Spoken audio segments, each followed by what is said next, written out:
Oke, semangat pagi teman-teman, sobat bisnis Coach Shop semua. Because you grow. Oke, balik lagi kita mau bedah buku. Lanjutin kemarin di bab 1 kita udah coba bedah dari buku The Magic of Thinking Big. Jadi berpikir dan berjiwa besar. Ini penting banget ketika saya juga udah coba sedikit membaca dari buku ini. Banyak sekali insight yang kita dapetin, dan melanjutin dari bab 1 kemarin. Sekarang ini saya ditemenin sama dua rekan cantik saya. Boleh kenalan ya satu-satu? Halo, aku Katia. Halo, aku Adel. Oke, terima kasih banyak buat Kak Tia sama Kak Adel udah nemenin saya di sini buat bedah buku Berpikir dan Berjiwa Besar. Nah, kita hari ini mau ngebahas di bab 2 ya. Bab 2, boleh. Judulnya apa sih di bab 2? Judulnya itu Sembuhkan Diri dari Dalih Penyakit Kegagalan. Oke, ternyata dalih itu merupakan sebuah penyakit juga ya. Jadi penyakit kegagalan. Dari sembuhkan diri Anda dari dalih atau penyakit kegagalan ini, tentunya dengan membahas di bab 2 kita akan mendapatkan yang namanya penyakit, ada vaksinnya juga ya. Nah, oke, kali ini kita akan dibantu sama Mbak Tia sama Mbak Adel buat jelasin sedikit kira-kira insight apa sih yang didapat dari pertama kali teman-teman baca di bab 2. Boleh ya, satu-satu. Kalau dari aku sendiri itu dari yang aku baca itu kita harus mempelajari dari orang-orang yang udah sukses. Bukan dari Bapak sendiri atau dari Bapak siapa gitu yang udah jadi inspirasi buat kita pelajari nih apa yang udah dia lakuin atau apa yang udah dia capai, usaha-usaha apa sih kalau yang dia lakuin biar dia tuh sampai ke level ini gitu. Kalau dari aku sendiri itu aku lihatnya dari idol Korea. Boleh. Oke, kalau dari idol Korea itu kan dia training nih, ada training, ada seleksi juga, seleksinya ketat, terus training juga bisa sampai bertahun-tahun, ada yang 6 tahun, sampai mereka itu tidur cuma 3 jam, latihan dari pagi sampai ke pagi lah, ada ini itu, gitu. Jadi biar dia itu mau debut atau manggung di panggung-panggung Korea yang besar-besar atau biar dia konser atau bisa sampai seperti sebesar sekarang ini, itu mereka harus usaha latihan dulu dari pagi ke pagi, atau ada yang harus mereka korbanin kayak masa muda mereka buat sekolah-sekolah mereka juga gitu. Good, jadi Mbak Tia ini terinspirasi oleh idol Korea. Kalau dari Mbak Adel lihat pembahasan di bab 2 ini, coba diringkas sedikit dulu yang di depan. Kalau setelah aku baca mengenai buku ini ya Pak, khususnya di bab 2 itu kan ada perbandingan ya antara yang sukses sama yang gagal itu. Nah, jadi tuh kita tahu apa sih pola pikir mereka yang gagal sama yang sukses. Jadi kita itu bisa belajar dari pola pikir tersebut. Ternyata pola pikir itu sangat berpengaruh bagi kesuksesan kita gitu. Sama ada vaksinnya juga kan Pak itu. Nah, apa tuh? Nanti Pak dibahasnya. Oke, nanti dibahasnya, menarik. Jadi baru baca bab 2 aja udah mindsetnya udah tahu ya gimana sih orang yang sukses sama ciri-ciri orang yang gagal tuh kayak gimana. Oke, kalau di sini saya baca sendiri banyak ya, jadi diumpamakan dari beberapa orang kayak Roosevelt, terus kayak Ensover. Itu kalau memang orang itu mau berdalih atau mau beralasan atau mau banyak excuse, orang-orang ini juga nggak akan bisa sesukses saat itu. Jadi karena dia mengurangi dari dalihnya, alasannya saya terhambat karena saya lagi sakit, karena saya udah umur sekian, tuh mungkin juga nggak akan bisa mencapai kesuksesan sampai segitu ya. Dan di poin dari pembahasan bab 2 ini ada 4 poin yang saya simpulkan. Jadi kalau manusia itu biasanya digolongkan atau dikelompokkan jadi 4 dalih yang biasanya mereka buat atau sampaikan untuk yaitu excuse, saya begini. Jadi kalau yang pertama itu ada dalih apa aja? Ada dalih kesehatan, terus dalih intelligence, dalih usia, sama dalih nasib. Boleh kasih satu contoh dong kalau dalih kesehatan itu gimana sih? saya ngerasain sendiri ya Pak, waktu sekolah itu saya itu kalau lagi buka buku atau buka laptop mau ngerjain tugas itu langsung pusing gitu. Nah, jadi sebenarnya nggak selalu pusing gitu ya Pak, migrain gitu. Tapi pikiran saya tuh kalau mau buka buku itu udah pusing gitu. Jadi setiap buka buku mau ngerjain tugas itu udah migrain duluan. Nggak jadi ngerjain tugasnya. Nah gitu. Kalau kayak gitu kan tugas nggak bakal selesai ya Kak, iya Pak. Gitu. Nah makanya itu sekarang itu aku itu mikirnya kayak tugas itu wajib dikerjain, jadi nggak boleh kayak punya pikiran yang enggak gitu loh, yang kayak buka buku langsung pusing gitu. Kalau pikirannya kayak gitu malah jadi kenyataan gitu kan. Yes, betul. Jadi kalau di buku ini, di bab ini kan dicontohkan kayak orang itu menganggap bahwa dirinya itu punya sakit jantung.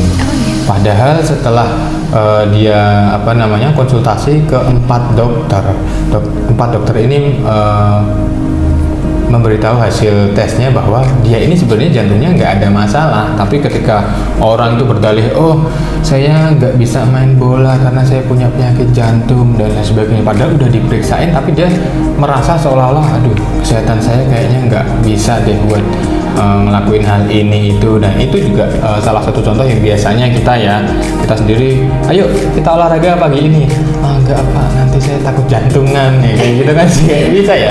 Jadi alasan-alasan buat nggak melakukan sesuatu perubahan yang bisa membuat pola hidup kita jadi lebih baik karena dalih kesehatan juga banyak contohnya. Salah satunya tadi Mbak Adel ngomong, aduh saya nggak mau belajar soalnya kalau saya belajar saya pusing. Aduh belajar pusing ya.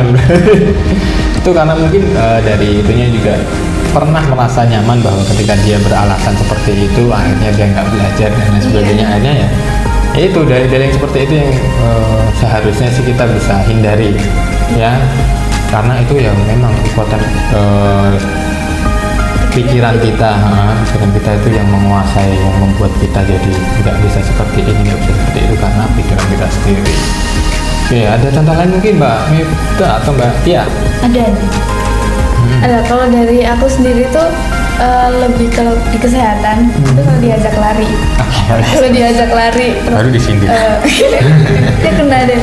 Diajak lari kayak diajak temen. Dia hari Minggu jogging yuk ke stadion. Trikonya lagi latihan gitu. Aduh, tanganku loro. Aduh, padahal yang lari tuh kakinya. Tapi yang pakai alasan, aduh nanti enggak itulah. Contoh kecil yang benar-benar nampol sih, aduh aku lagi sakit banget nih tangan aku, kayaknya besok nggak bisa deh buat lari pagi. Ada alasan lagi, padahal sakit tangannya karena nggak bisa bangun. Kebanyakan tidur gitu. Ya itu kan, kebanyakan tidur jadi nggak bisa bangun, tangannya sakit. Oke, yang kedua apa? Dalih apa? Dalih intelijen. Dalih intelijen, boleh kasih contoh Mbak Tia? Oke, kalau dari aku sendiri di intelijen tuh aku kayak ngebandingin aku sama temanku waktu SMK dulu. Kan waktu SMK sering di ini ya, presentasi gitu, presentasi. Aku tuh awalnya nggak bisa nih ngomong di depan banyak orang. Terus dia maju dong gitu. Loh, kok aku kan gak iso gini. Kan dia bisa. Iki wae dia kan bisa. Public speakingnya bagus, ngomong depan orangnya bagus. Aku tak di operator lagi. Saya jadi operator aja deh ya. Operator aja. Daripada saya suruh maju. Yes, blocking. Contoh kecil yang benar-benar banyak kita lakukan ya. Contoh kayak Mbak coba dong presentasiin ini. Nah, kadang kita suka banget ngebandingin. Oh, aku kan nggak lebih pinter ngomongnya daripada Mbak Adel. Lebih baik Mbak Adel aja deh yang maju presentasi. Nah, itu akan masuk di alam bawah sadar kita ketika kita mulai berdalih ya, beralasan, excuse, nggak bisa ini, nggak bisa itu ya. Itu kan yang lebih pintar. Coba deh teman-teman di sini, setelah saya baca ini bener kok, jangan sampai kamu ngeblok sesuatu yang kayak gitu, menganggap bahwa diri kita lebih bodoh atau lebih tidak pintar dibandingkan dengan orang lain. Itu penyakit yang paling jangan sampai deh ya kayak gitu. Menarik banget ya berdua ini. Jadi ternyata intinya adalah dalih. Oke, yuk lanjut ke 3. Ada dalih apa? Dari usia. Dalih usia. Dalih usia itu kayak gimana tuh Mbak? Kalau saya sendiri tuh ya Pak, di sekitar rumah saya itu kan udah pada yang kerja gitu. Nah, usianya itu ya masih muda-muda, ya Oke. sepantaran saya gitulah Pak. Teman-teman saya juga udah pada kerja gitu. Saya tuh berpikir kalau ya saya kan masih muda, ya wajar lah belum dapat kerja gitu. Oke. Ya gitu. Dan saya tuh masih terlalu muda gitu. Pikiran saya tuh mikirnya kayak gitu Pak. Jadi kayak mewajarkan usia untuk kegagalan saya gitu. Oke, good. Nah, padahal kan kalau kita nggak coba sekarang, gimana bisa sukses ya Pak? Oke. Umurnya berapa Mbak Adel? 20 besok. Besok 20. Tapi kadang masih ngerasa bahwa belum saatnya buat kerja. Iya gitu. Oke, good ya, menarik ya. Jadi kalau di buku ini sih diceritain bahkan orang yang umur 40 merasa bahwa dia udah Terlalu tua gitu. terlalu tua untuk bekerja atau terlalu tua untuk produktif. Kita nggak cuma bicara kerja ya. Ya jadi kita udah, aduh, aku kayaknya udah nggak waktunya deh buat ngurus-ngurusin bisnis lagi. Udah, aduh, badan aku udah sering sakit-sakitan, umur aku udah sekian. Padahal faktanya di sini dijelasin umur produktif tuh berapa? 20 sampai 70. 20 sampai 70. 20 sampai 70, baru umur 40 udah ngomong bahwa aduh aku kayaknya udah gak bisa deh, aku mau pensiun aja kayak gitu. Pensiun ini ya oke, boleh ketika kita memang udah settle, tapi setidaknya kita harus bisa produktif lagi. Kalau tidak di pekerjaan, bisnis dan juga kita bisa lebih aktif di lingkungan. Jadi jangan merasa bahwa oh saya sudah sepuh, sudah tua. Ini emang dalih-dalih yang paling sering banget ya orang lain rasakan dan sampaikan seperti itu. Iya gitu. Pak. Kalau muda itu rasanya terlalu muda, pas tua malah merasa Terlalu tua. terlalu tua gitu. Jadi Terus kapan?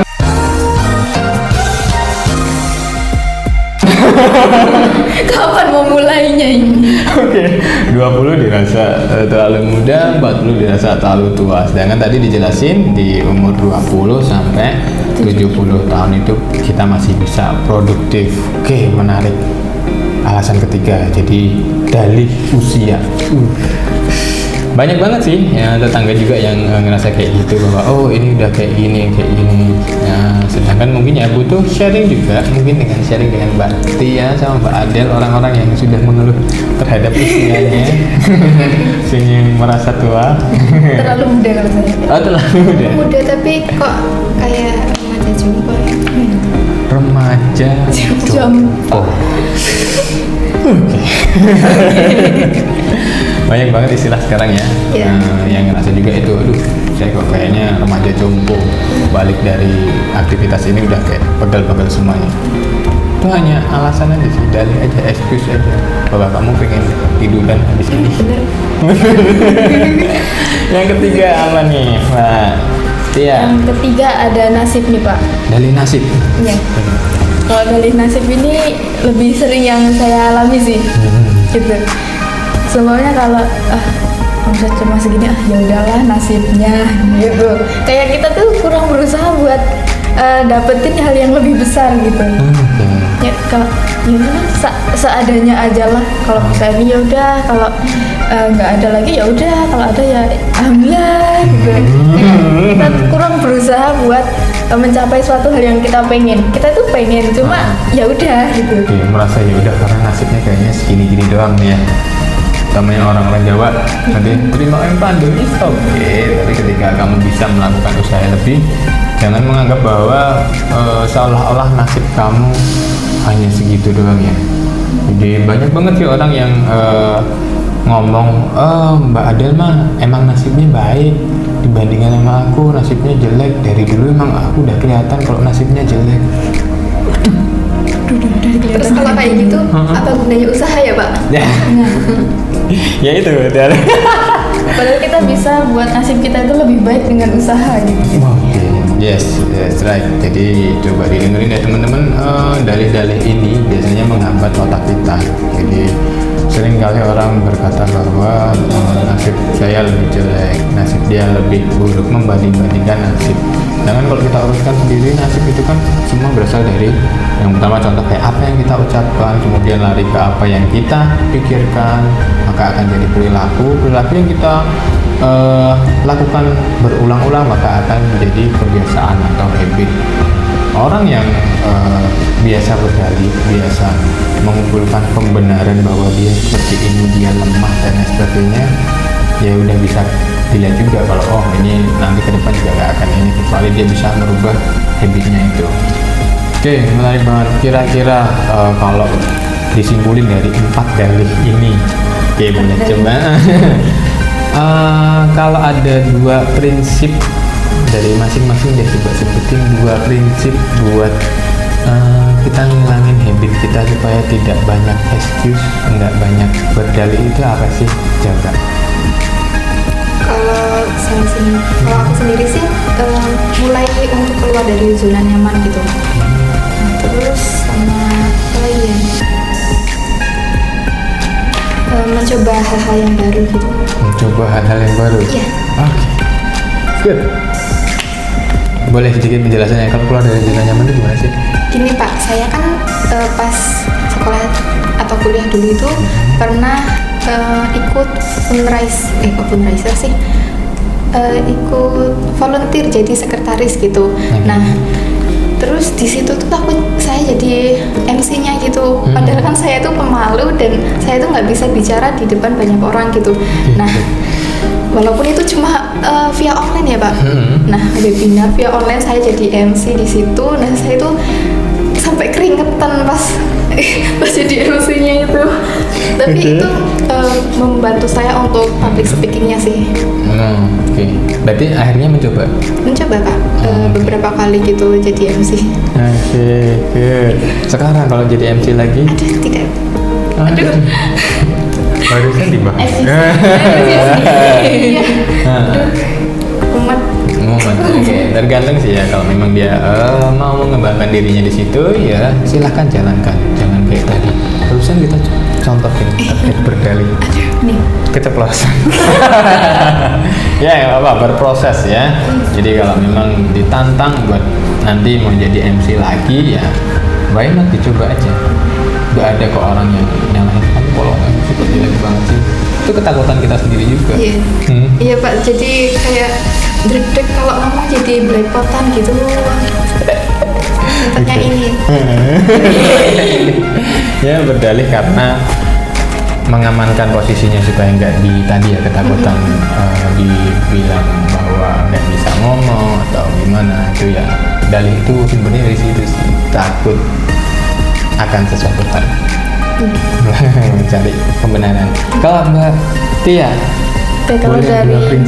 kalau dari aku sendiri itu kayak prinsipnya kalau nggak dilakuin sekarang kapan? Oke. Gitu. Kalau nggak dilakuin sekarang kapan, sama aku harus ngelawan ketakutanku. Aku harus ngelawan ketakutanku. Oke. Kalau dari ngelawan ketakutan itu saya dulu pernah ada cerita. Oke, boleh. Waktu kecil itu dulu saya takut banget sama yang namanya kamera. Takut banget sama yang lain. Sama yang namanya kayak gini tuh takut banget. Sampai mau difoto, kan biasanya orang tua tuh mau foto anaknya buat kenang-kenangan. Itu saya takut banget waktu nikahan sepupu saya, kakak sepupu itu saya mau difoto, udah dipanggilin fotografernya, tapi saya lari. Lari sama nangis. Waktu liburan juga mau difoto, itu fotonya nangis. Good. Wajar ya anak kecil masih takut. Oke. Kalau SD sih, Pak, kalau itu. Sekarang pengennya foto. SD padahal udah gede ya. Padahal udah gede, tapi masih takut sama yang namanya kamera. Terus SMK ambil jurusannya kan multimedia. Itu pasti ada hubungannya sama yang namanya kamera. Terus dulu tuh kalau aku enggak, masa aku mau takut terus sama kamera, padahal zamannya udah semaju ini gitu. Good. Jadi 2 prinsip tadi ya. Yang pertama yaitu Kalau nggak sekarang kapan terus lagi? melawan ketakutan itu. Oke. Yang kedua, melawan ketakutan sendiri. good sih. Jadi kalau nggak sekarang kapan lagi, ya kan, nanti dalihnya umur lagi, udah tua lagi, ya. Terus lawan ketakutannya kayak gitu. Kalau memang kebutuhannya untuk foto secara formal, nggak ada masalah, kita foto-foto aja, nanti kita enggak. Kameranya nyopot tapi gimana sih?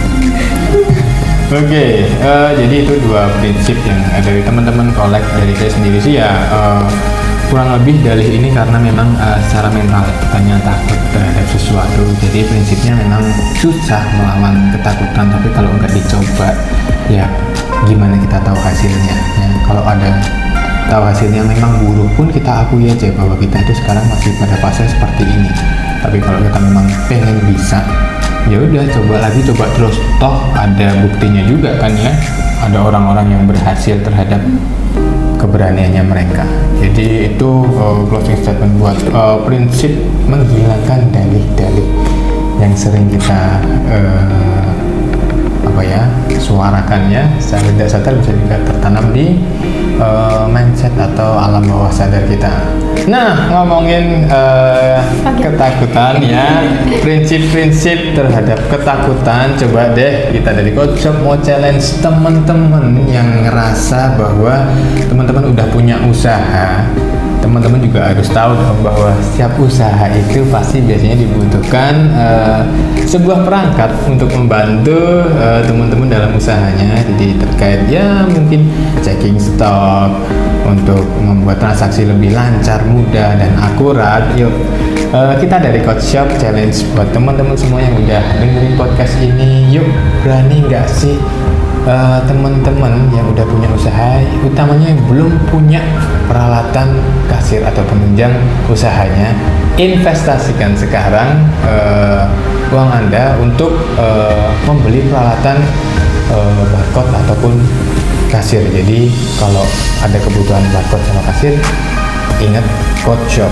Karena kita bilang di sini kenapa kita bilang itu alat investasi, karena semuanya akan membantu kebutuhan bisnis teman-teman semuanya. Setuju nggak sih? Setuju banget. Oke, udah setuju banget. Oke, terima kasih banyak buat teman-teman yang udah nonton. Di bab 2 ini kita udah banyak belajar terkait dalih dari buku Berpikir dan Berjiwa Besar.